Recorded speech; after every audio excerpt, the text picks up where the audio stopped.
Welcome to my channel, Coding with Rakhi. Before starting the video, for those who haven't subscribed, please subscribe first so this channel can grow. Let's go for today's topic. Now we can see how we can remove the outlier. First of all, you have to find outlier है क्या, और फिर उसको remove करोगे. बहुत सारे methods होते हैं आउटलायर को रिमूव करने के, वो हम देख लेते हैं स्टेप बाय स्टेप प्रोसेस करके कैसे हम इसको रिमूव करना है.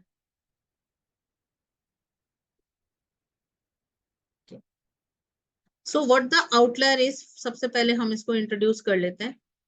It is important for a data scientist to find the outlier and remove them from the data set. Data cleaning is the major part. जैसे कि अगर हम कंप्यूटर्स की लैंग्वेज में बात करते हैं, that is called as GIGO. GIGO भी बोल सकते हो आप. गीगो का मतलब क्या होता है? गार्बेज इन, गार्बेज आउट. इसका मतलब ये हुआ, जो आप इनपुट करोगे उसी से आपको आउटपुट मिलेगा. अगर आप अपने डेटा सेट को क्लीन नहीं करते हो और उसी डेटा सेट के ऊपर आप एल्गोरिदम लगाते हो, चाहे वो कोई भी मशीन लर्निंग है, आर्टिफिशियल इंटेलिजेंस है, डेटा एनालिसिस भी इवन लगाते हो, तो वो आपको गलत आंसर रिटर्न करेगा. तो हमारे पास यहाँ पे इसलिए इंपॉर्टेंट पॉइंट हो जाता है that we have to find remove the outliers. Very important. अभी हमने प्रीवियस सेशन में देख लिया है कि हमारे पास कौन कौन हमारे पास किस टाइप से डेटा रिमूव करके मिलता है. तो हमने देखा यहाँ पे कि हमारा जो चार्ट था वो कुछ ऐसे स्क्यूड दिखाई दे रहा था, यहाँ तक लॉन्ग टेल दिखा रही थी. तो उनको रिमूव करने के लिए हम ये प्रोसीजर कर रहे हैं. देखते हैं कैसे हम इसको रिमूव करेंगे. तो from the data set as a part of feature engineering, this is a very important part. And interviews के अंदर ये क्वेश्चन पूछा जाता है, what is future engineering. Future engineering का मीनिंग होता है कि कोई भी मशीन लर्निंग का एल्गोरिदम निकाल अप्लाई करने से पहले you have to do the data cleaning. इस डेटा क्लीनिंग में आपको मिसिंग वैल्यू मिल सकती है. इस क्लीनिंग के अंदर आपको डेटा टाइप डिफरेंट मिल सकता है. जो एक कॉलम है उसका data type let's suppose numeric है, बट वो डेटा टाइप जो है वो कैटेगोरिकल डेटा दिखाई दे रहा है, या एक कैटेगोरिकल डेटा है उसको हमें यूज करना है एज एन आउटपुट. और हमारे को कैटेगोरिकल डेटा में क्या मिलेगा? लेट्स सपोज कि हम जेंडर देखते हैं. जेंडर में हमने देखा मेल, फीमेल एंड अदर्स करके हमारे पास ऑप्शन है. लेकिन हमें इसके ऊपर कोई प्रिडिक्शन लगानी है या हमारे को एक असेसमेंट करना है. हम कैटेगोरिकल डेटा, जो ऑब्जेक्ट टाइप का डेटा होता है, उसमें बहुत कम एनालिसिस कर पाते हैं. तो क्या करते हैं, हम इसको पहले कन्वर्ट करते हैं इनटू द न्यूमेरिक टाइप. हम इसको बोल सकते हैं female is 0, male is 1 and others is 2. ऐसे हम इसको कैटेगरी में डिवाइड कर सकते हैं. अब 0, 1, 2 के फॉर्मेट में आ गए तो हमारे पास बहुत सारा डेटा एनालिसिस का ऑप्शंस ओपन हो जाता है. तो इसलिए हम अब जैसे कैटेगोरिकल डेटा के लिए ज्यादा से ज्यादा हम क्या करते हैं, हम वैल्यू काउंट कर लेते हैं. कैटेगोरिकल डेटा पे हम वैल्यू काउंट कर लेते हैं और वैल्यू काउंट करके उस पे प्लॉट्स कर सकते हैं. लेकिन अगर आप सोचो कि हम मीन, मीडियन, मॉड कुछ निकालें, वो पॉसिबल इसके अंदर नहीं हो पाता. तो इसलिए हमारे को कोई भी डेटा जो कैटेगोरिकल डेटा होता है, जिसके ऊपर हमारे को कोई टूल लगाना है या कोई एनालिसिस लगाना है, तो उसको हमें पहले कन्वर्ट करना पड़ता है. Before training machine learning algorithm for predictive modeling, outlier present in a classification or regression dataset can lead to the lower predictive modeling performance. तो हमारे पास एक huge amount of data, historical data पड़ा है, एक historical data पड़ा है. Let's suppose कि मैं आपको बोलती हूँ कि मेरे पास बैंक का एक डेटा पड़ा हुआ है और मेरे पास ये 5 साल का डेटा है. इस डेटा में से मुझे एनालिसिस करके बताओ कि कौन ऐसा पर्सन होगा जिसको मैं अकाउंट होगा जिसको मैं सेव करूं या रखूं या टैप करूं. हो सकता है कुछ अकाउंट ऐसे होंगे जो डॉर्मेट हो चुके होंगे, कुछ अकाउंट ऐसे होंगे इनएक्टिव होंगे, कुछ अकाउंट ऐसे होंगे जो एक्टिव होंगे. ये 3-4 स्टेट्स हैं. तो मुझे देख के बताओ कि जो मेरे डॉर्मेट अकाउंट है या इनएक्टिव अकाउंट है वो कितने हैं और वो कौन कौन है, उनका सारा डिटेल मुझे चाहिए. सो दैट कि मैं इनको पिच कर सकूं, मैं इनको कनेक्ट कर सकूं कि भाई आपका अकाउंट जो है वो डॉर्मेट हो चुका है, आप इसको एक्टिव करा लो, या इनएक्टिव हो गया तो आप इसको एक्टिव करा लो. तो ये हमारा एक क्वेश्चन हो सकता है. इस टाइप के क्वेश्चंस अगर हमारे पास रेज होते हैं तो हमारे को ये सब रिग्रेशन मॉडल्स लगाने होते हैं. अब हमारे पास इसका नेक्स्ट क्या मेथड, क्या चीज है, इसके लर्निंग ऑब्जेक्टिव हमें समझ आ चुके होंगे। एन ओवरव्यू ऑफ और outlier and why it is important to for a data scientist to identify and remove them from the data, understand different technique for the outlier treatment, that is trimming, capping, treating as a missing value, and decentralization, discretization, understanding the different plots and libraries for visualizing the visualizing and treating the outlier data set. Treating भी बोल सकते हैं, यहाँ गलत में spelling mistake है, treating outlier. Outlier detection is a method used to find unusual और abnormal data points in a data set. ठीक है, ये इंपॉर्टेंट पॉइंट है, अनयूजुअल एंड एबनॉर्मल। जैसे अभी हमने अपने डेटा में देखा, एक मिनिमम वैल्यू जो हो रही है वो ये है, और जो मैक्सिमम वैल्यू है वो ये कुछ 22,000 समथिंग है, which is a very means या तो ये वाली वैल्यू एबनॉर्मल है या तो ये वाली वैल्यू एबनॉर्मल है। इसको हम आउटलायर भी बोल सकते हैं।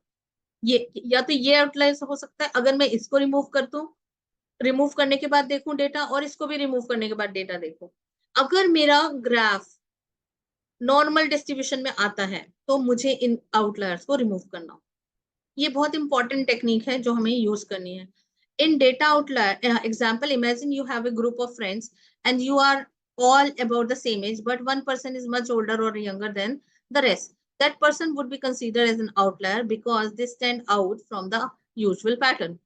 In data, outliers are points that deviate significantly from the majority, and detecting them help identifying unusual pattern or errors in the information. This method is like finding the odd one out in a group, helping us spot data points that might need special attention or investigation. Treatment के लिए हमारे पास 3 तरीके होते हैं, various methods are available there, but majorly we have trimming, या तो आप रिमूव कर दो, कैपिंग, कैप कर दो, और डिस्क्रिटाइजेशन कर दो। ये मेथड्स हैं, ये हमें अभी देखने हैं कैसे हम इनको यूज कर सकते।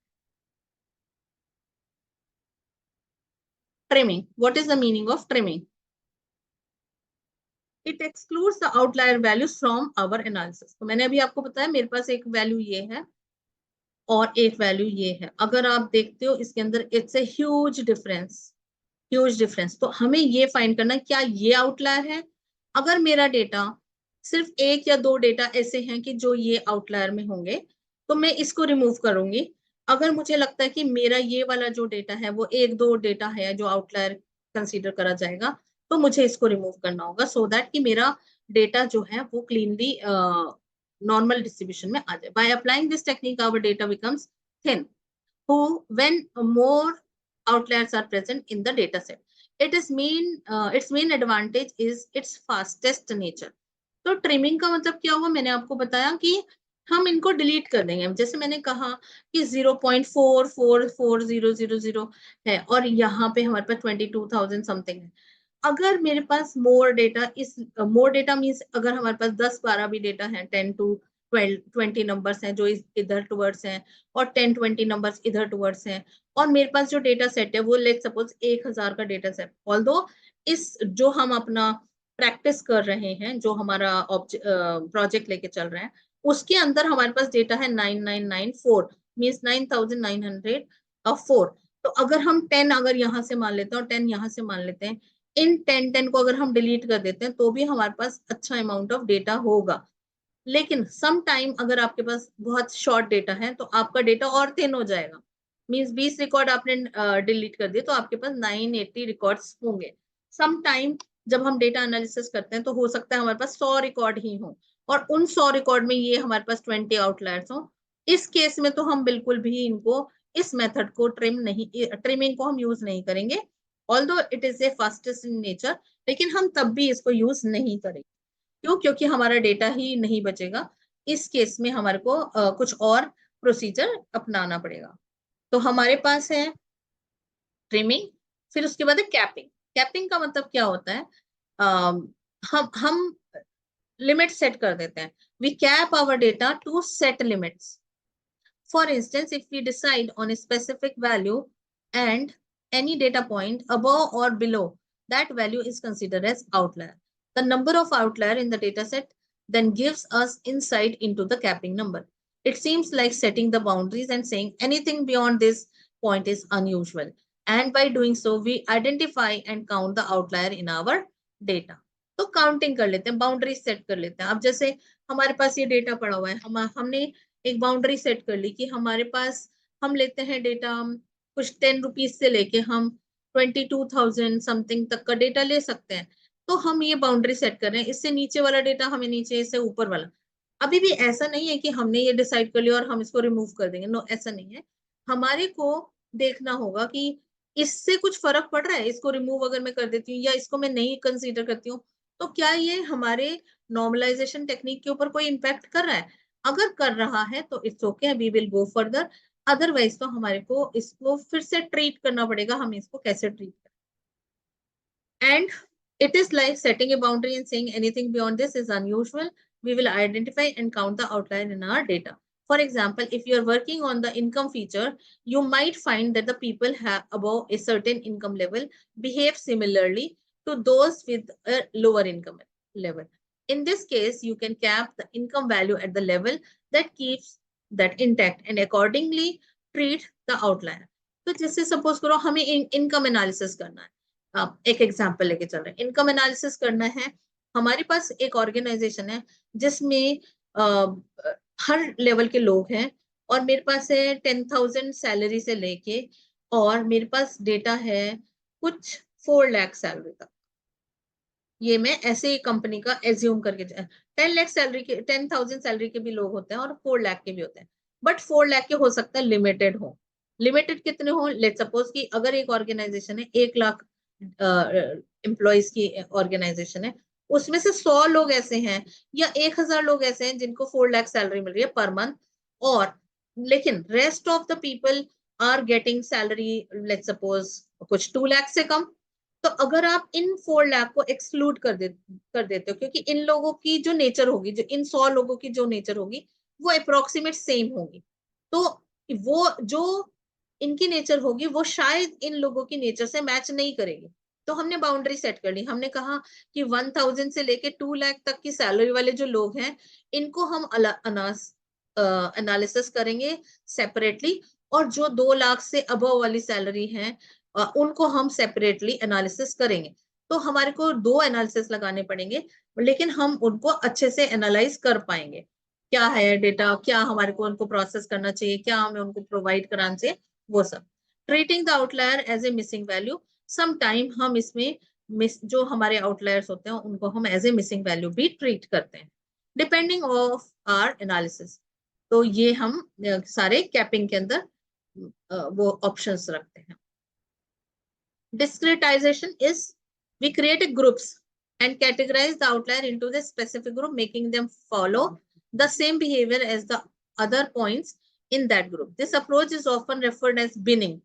Binning is the way to organize data, especially in the outlier detection, where we group similar items together, helping us identifying and understand pattern. अभी मैंने आपको जो एग्जाम्पल दिया उस एग्जाम्पल के अकॉर्डिंग मैंने आपको कर दिया कि हमारे पास 10,000 से लेके हमारे पास 2 लाख तक का हमने एक एनालिसिस कर लिया और 2 लाख से अबव का एक हमने एनालिसिस कर लिया. तो ये भी बिनिंग ही है, लेकिन हो सकता है कि इसके अंदर बहुत सारे रिकॉर्ड्स में से अगेन यू विल फाइंड कि 2 लाख वाले जो हैं, 2 लाख सैलरी वाले, वो मेरे पास कुछ 10,000 लोग ही हैं और rest of the people are under 1 lakh. तो अब आप इसको भी बिनिंग करोगे. तो हमने क्या किया, हमने बिन्स बनाए.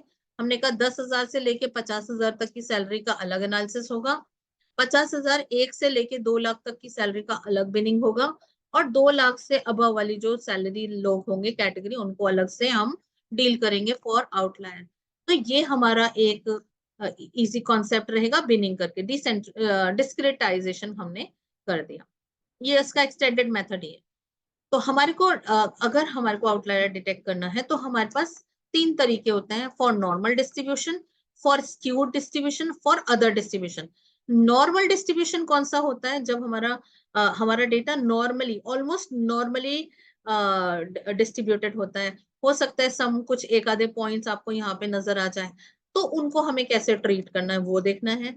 स्क्यूड डिस्ट्रीब्यूशन, जैसे कि हमारे प्रोजेक्ट के अंदर स्क्यूड डेटा आ रहा है, ऐसे ऐसे एक स्क्यूड डेटा है, इसके अंदर हमारे को अगर आउटलायर्स निकालने हैं तो हम कैसे निकालेंगे, और रेस्ट ऑफ द जो भी बचे हैं नॉर्मल और स्क्यूड के अलावा जो भी हमारा डिस्ट्रीब्यूशन हमें मिलता है, उसके अंदर हमारे को कैसे अपने डेटा को क्लीन करना है वो हम देखेंगे। तो जो नॉर्मल डिस्ट्रीब्यूशन होता है उसको हम बोलते हैं जेड जेड फैक्टर। इसके अंदर हमें क्या करना होता है, इंपीरिकल रिलेशनशिप निकालनी होती है। हमारे पास the data points fall below, यहाँ पे एक फॉर्मूला है, mean minus 3 into sigma. Sigma ये होता है, सिग्मा का मतलब होता है वेरियंस,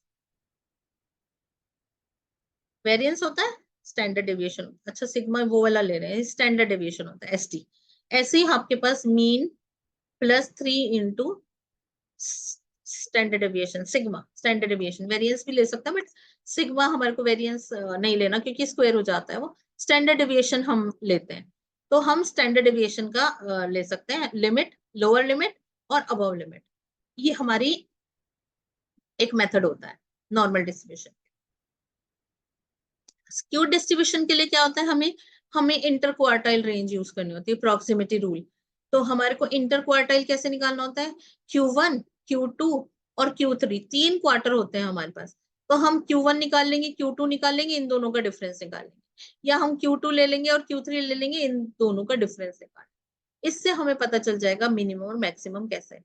तो बिलो Q1 माइनस 1.5 IQR, जो भी IQR निकलेगा हमारा टोटल, IQR हमारा निकालता है इंटर क्वार्टाइल रेंज निकालनी होती है हमारे को।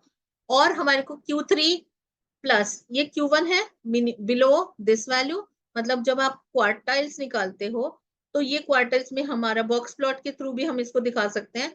जो Q1 होता है ये यहाँ होता है और ये Q3 होता है, और बीच में हमारा जो होता है वो Q2 होता है।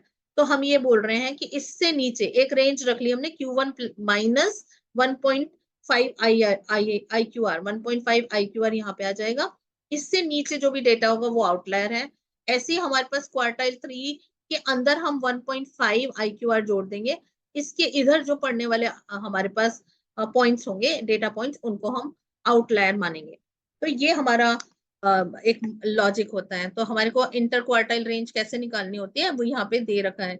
इंटर क्वार्टाइल रेंज के लिए Q3 निकालो और Q1 निकालो और दोनों को सबट्रैक्ट करो। ये हम स्टैटिस्टिक की वीडियोस के अंदर देख चुके हैं।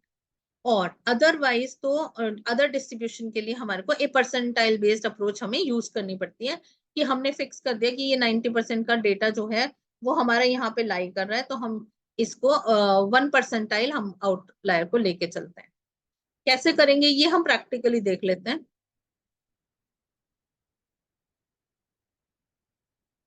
How to detect and remove outlier. तो हमारे पास मेथड्स हो गए, Z score treatment for normal distribution, IQR based filtering for the skewed distribution, and percentile method for the other distribution. ये हमारे मेथड्स हो गए जिनको हम यूज करते हैं फॉर रिमूविंग आवर आउटलायर्स।